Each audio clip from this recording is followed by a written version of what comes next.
मित्रांनो, मी भायखळ्याला पोहोचलोय आता. इकडून मला रोड साईडला चालत जायचंय.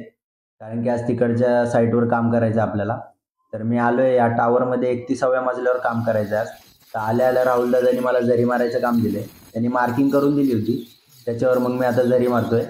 जरी मारून झाली आहे माझी. तर आता बघू शकता तुम्ही काय अवतार झालाय माझा. पूर्ण धुळीने अख्खं अंग भरलंय. नशीब तरी मी मास्क लावला होता.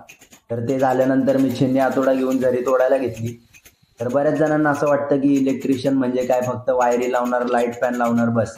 तर असा काय विषय नसतो. इकडं आल्यावरती झरी मारायला लागते, छिन्नी हातोड्याने सगळं तोडायला लागतं, लय दम लागतो त्याला पण. आणि ते झाल्यावरती मी माल बनवत होतो. माल बनवून झाल्यावर मी भरायला घेतली जरी. तर राहुल दादा बोलला, "थांब जरा मी तुला सांगतो कशी भरायची." तर त्यांनी मला सांगितलं कसं भरायचं आहे माल त्याच्यात. मग आता ते करत झालं. ते करून झाल्यावरती तुम्ही बघू शकता इकडे बोर्ड वगैरे सगळे फिट करून झालेत. तर ते झालं होतं आणि निघायचीच तयारी करत होतो मी. तर तेवढ्यात बघितलं तर खिडकीतून बाहेर एकदम मस्त व्ह्यू दिसला मला. तर तो तुम्हाला दाखवतो मी. काय व्ह्यू आहे या घराचा भारी. तुम्ही बघू शकता इकडून राणीची अख्खी बाग तुम्हाला बघता येईल. एवढा भारी व्ह्यू मी पहिल्यांदाच बघितलाय.